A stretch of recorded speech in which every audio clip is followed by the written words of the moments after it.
Hey guys, welcome back to Pawpaw Storytime. It is Sunday evening again. I always feel unprepared. Always. Let me see. We're just gonna jump right in here. Um, I got the camera turned around, so I'm trying to do the thing through the mirror. I feel like I'm in view pretty good here. Let me see. We had Lena's birthday yesterday. This upcoming week, it's going to be Uncle Dylan's birthday. That's Oliver and Nick's dad. So happy birthday to Uncle Dylan. We're going to read. Oh, and I thought that we weren't going to be able to do it. We weren't doing a drawing again until June 8th, for June 8th, but we're actually going to do one today for next week, for which I'll be reading from Washington. Ray's going to be with me too, so I'll have to take another little book for her, and I'll read whatever book we're about to draw when I get done here. We had Lena's birthday yesterday. We're going to celebrate Ray and Lena's birthdays on Tuesday evening. And we went to Oliver's concert and graduation on Thursday. And we went to Raylan's dance recital at the Kansas City Music Hall yesterday. I haven't got any of those videos or pictures posted yet. I'm waiting for a couple pictures from some family. Let me see. We got a new book Grandma Lovey got. Yeah, all right. John Lennon's Imagine. And here in a second, I'll go down there and stick that in the list so that when we do the drawing, it'll have a chance to come out. Maybe we should probably do that next, and then I'll start right into everything we're going to do. Let me see if I can get this turned down here. I guess first we should probably do the drawing.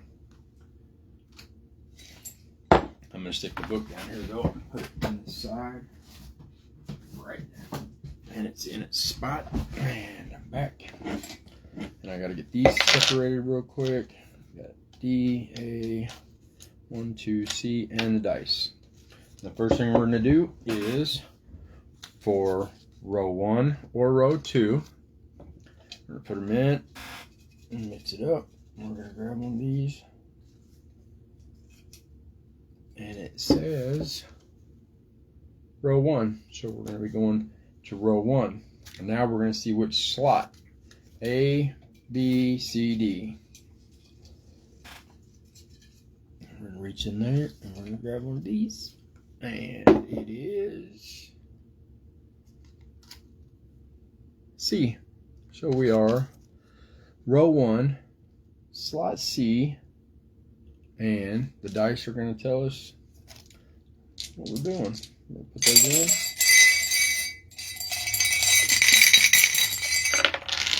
And it looks like we got a 3, a 5, and a 6. So that is 14.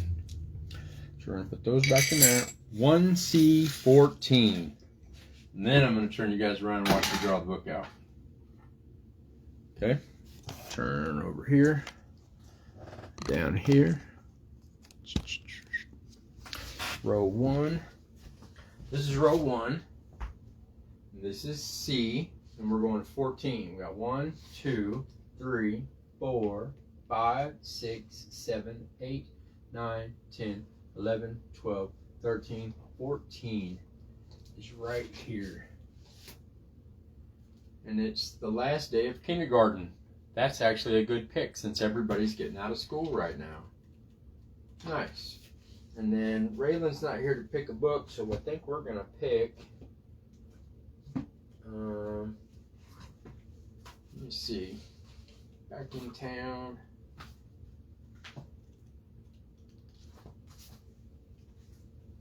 Oh, I know, we can get one of the openings. We'll get one of the opening books for next week. All right, now I'm going to turn you guys back over here. And we're going to line back up. And we tilted down too far, I think so. There we go. Alright, so notes, that goes off to the side now. And next week I might just pick out an order and I'll get something for her to read at the beginning.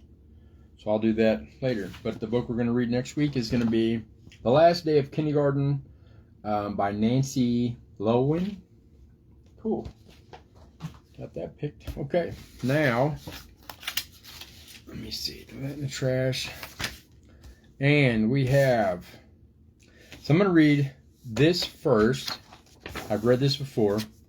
I wrote this a couple of years ago when a couple people in our family split up, and some of the kids and some of the adults were talking and going through different feelings or whatever. And I actually put in the notes that I put this together after a breakup or a divorce with our family dealt with last year or so. I put it's not really mental illness, but definitely trying to support big emotion and mental health. And this is what I wrote. And some of this stuff I put together. Sometimes grown-ups go through things kids just aren't going to understand. The things they may do seem confusing. And it really stinks that we may not get our opinions heard during these times. There are also times when grown-ups may make decisions they wish they didn't have to for the good and well-being of you kids, and it may mean moving and or not seeing people anymore that we used to share time with.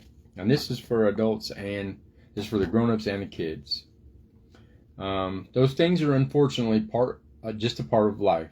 Everyone experiences these things, sadness and happiness and the loss of those we care about. But if things go well for us as we get older, we learn to understand and find healthy ways to deal with our feelings that don't hurt those around us. It takes time, patience, and practice, and healthy role models to look up to for guidance. I still experience painful pieces of life myself, and the answers I wish would happen aren't always what others feel is best, and I have to figure out my feelings too. This actually helps us as parents. If you can make the moment you are in with your children as calm and secure as possible, then you know that your child will remember being loved. You don't have to explain the past or the future. You only have to help your child feel as okay as possible right now, in this moment. Eventually, the good moments you have together will become your past, and your child will know how to create a positive future. Mr. Rogers always said that when we can talk about our feelings, they become less overwhelming, less upsetting, less scary, and the people we trust with that important talk can help us know that we're not alone. I love you all, grandkids, kids, family, and friends. As an older member of the family, I too have to learn that my take on how I wish things could be aren't always the way they will end up. But I still believe in my heart that everything has happened and will happen the way it's supposed to. We just may not understand why right now. I love you guys. All right. We're going to set that off over here. And then this. We're going to read this, and then we're going to get into our stories here. Mental Health Awareness Month, also referred to as Mental Health Month, has been observed in May in the United States since 1949. The month is observed with media, local events, film screenings, etc. The green ribbon is the international symbol of mental health awareness. It began in the United States in 1949, which was 76 years ago, and was started by Mental Health America. Then it was known as the National Association for Mental Health. Mental Health Awareness Month is like a special time when we learn about and talk about how our brains and emotions are doing. It's like a big class about how you feel good inside, just like we take care of our bodies by eating healthy and exercising. It helps us understand that mental health is important and it's okay to ask for help if we're feeling down or worried. Here's a simple explanation for kids. Mental health is like your feelings. It's about how you feel when you're happy, sad, angry, or scared. It's also about how your brain helps you think and learn. It's okay to not always feel happy. Everyone has ups and downs, just like the weather. Sometimes you might feel sad or worried, and that's okay. It's not a sign of something wrong. Talk to someone you trust. If you're feeling sad, worried, or having a hard time, talk to a parent, a teacher, or a counselor. They can help you find ways to feel better. Take care of yourself. Just like you need to eat healthy and get exercise for your body, you also need to do things that help you feel good inside, like playing, reading, and spending time with friends. Mental health is important. It's like having a healthy body. When your mental health is good, you can do your best at school, you can play well, and have fun. Mental Health Awareness Month is a reminder that it's okay to ask for help and that everyone deserves to feel good. By talking about it, we can help each other feel better and stronger. Agreed. I think that was Mr. Rogers' whole goal throughout his career, right? Okay, we're going to open today with the Feeling Grateful book, How to Add More Goodness to Your Gladness. And I'm glad we got that mirror thing going on so I can show you guys everything. Okay, this says, none of us make it through life alone. Take time to pause and reflect on those who have helped you along the way. These clouds kind of look like a big bear and a small bear. There's our little bear right there. Feeling grateful. Turn the page, put the bookmark in. It's a pretty cool bookmark, ain't it? That's my company. Alright, set this over here. And our main story for the day. When we get to the back of it, I'm going to read a couple of things too, but it's called The Little Brain People by Andrew Newman. It's illustrated by Alexis Aronson. I say Aronson. Man, I'm getting a lot of messages, ain't I? All right. The Little Brain People. To all who think. An easy breathing meditation. It says, snuggle breathing. Our story begins with us breathing together. Say each line aloud, and then take a slow, deep breath in and out. I breathe for me. I breathe for you. I breathe for us. I breathe for all that surround us. I breathe for me. I breathe for you. I breathe for us. I breathe for all that surround us. Okay, we're going to start on our story. Oh, yeah, there was a picture with that. I'll show that to you guys real quick.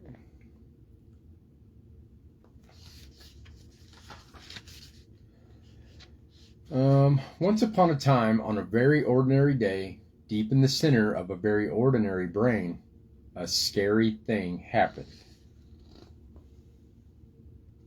Oh, scoot that back a little bit. Let's go here. It's a lot of colorful brains, huh? Deep in the center of this brain lived the little brain people.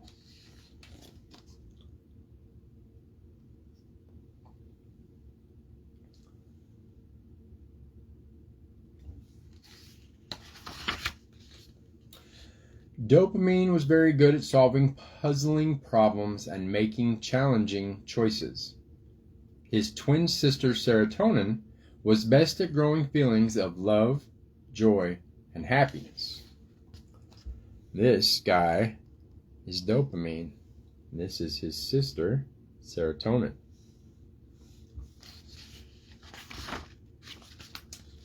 On most days, you could see the twins happily relaxing in the front of the brain, but not on this day. On this day, there was a problem.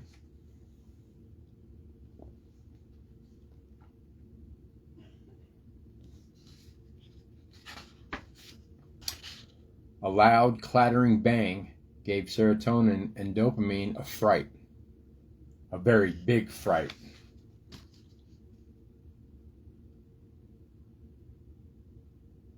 They look worried, huh? Look startled. Arg, yelled serotonin, curling up in a ball, whimpering. The world is falling on our heads, shouted dopamine, running to hit the panic button.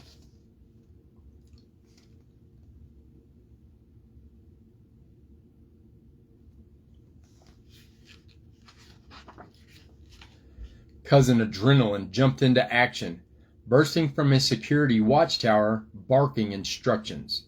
Danger, danger, danger. It's not safe. It's not safe. It's not safe.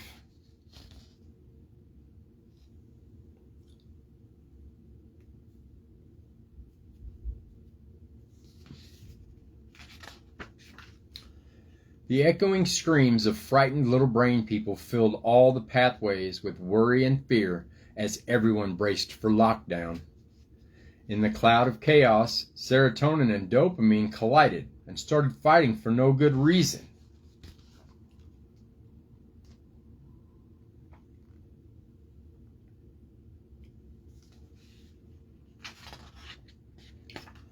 Totally overwhelmed, the whole brain just froze.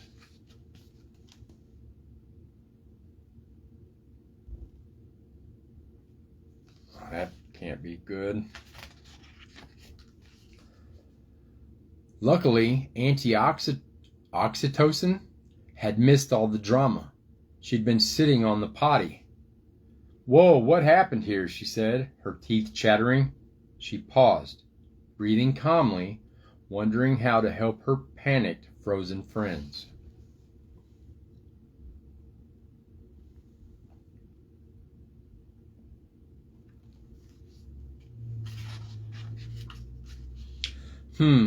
They must be having a yucky brain moment," said Oxytocin.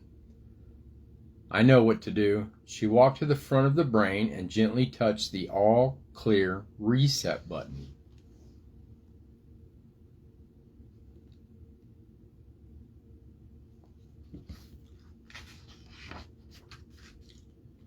Beautiful music played as her calming voice flowed through all the frozen pathways.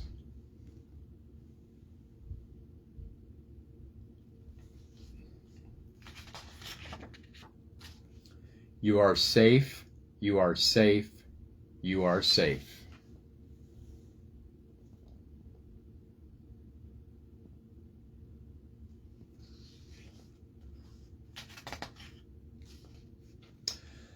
Ah, sighed serotonin and dopamine, taking deep breaths while wiggling their fingers and toes. "Oh well," huffed Adrenaline as he sulked back to his watchtower, knowing that his job was done.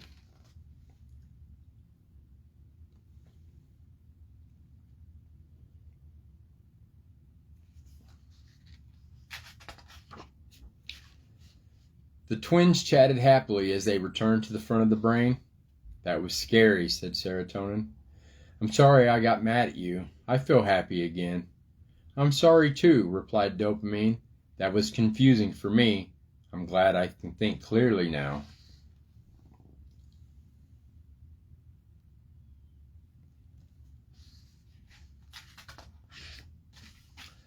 That night, the twins snuggled together with their family of little brain people, grateful to be feeling safe and loved once again. They all got the best night's sleep ever.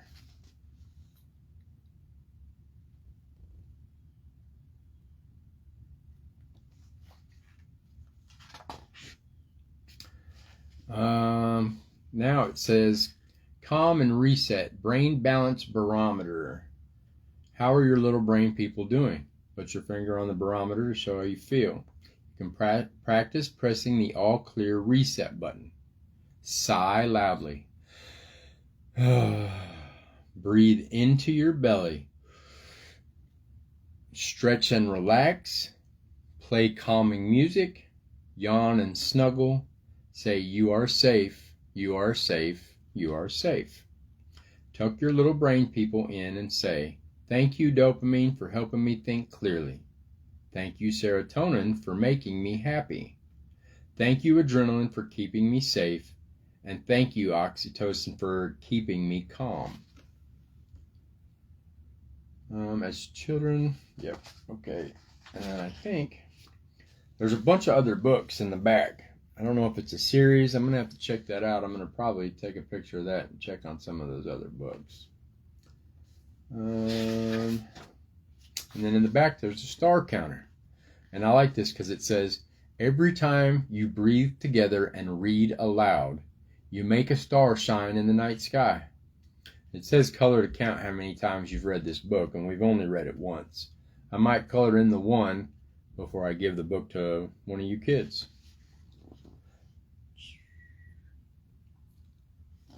And that's it, the end.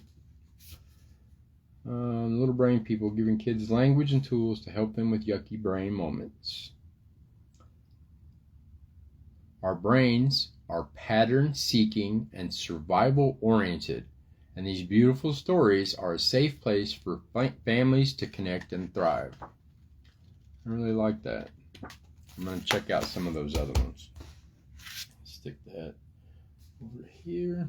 And we are, I don't know, I haven't opened this book for a minute. Oh, there we go, bookmark right here. This says, Life's Journeys According to Mr. Rogers. Things to remember along the way. I know how important it is to give up our expectations of perfection in any arena of our lives. I know I've tried hard, and yet, every once in a while, I'll entertain the old longing, maybe if I could make at least one perfect segment of a program. And I find myself in the trap again. That doesn't mean we can't produce some highly satisfying moments both for ourselves and others, but it's important to give up, maybe daily, the longing to be perfect. Of course, I think we want it so strongly because we reason that if we are perfect, if we do a perfect job, we will be perfectly lovable. What a heavy burden. Thank God we don't have to earn every bit of love that comes our way. That is true. Mr. Rogers. Okay. I'm going to put that over here. This will turn around like this, right? And we'll do the weekend song. We didn't get to do it last weekend. It says, I'll be back when the week is new, and I'll bring more ideas for you. And you'll have things you'll want to do, and I will too. I'll think of you when I'm not here, because thinking of people makes them seem near. The friends who know you love you cheerfully, and I do too. I'm going to turn this around. We're going to sit it right here. We got a card right here that I didn't answer this time. And it says, if you could have any pet, what would you choose and why? And all you guys that know me, I'm not a real big pet person. I don't know what kind of pet I would choose. Probably, since I'm so busy, something that needed minimal attention. That I wouldn't have to do a whole lot for it to survive. I don't know. I'm not a real big pet person. Maybe a fish. Just a thought. What about you? If you could choose any pet, what would it be and why? And I think that's it, guys. I love you guys for being exactly who you're supposed to be, and you're the only one that gets to decide that. And our minds, just like our books, work better when they're open. Open minds. Open minds. I think that's it, guys. I love you. Happy birthday coming up to Uncle Dill, and happy birthday party to Ray and Lena that'll be on Tuesday. Small birthday party. I think we're just taking stuff over there. Let me see. That's it. I really do think that's it. See you guys next week from Washington State. All right. I love you. Bye.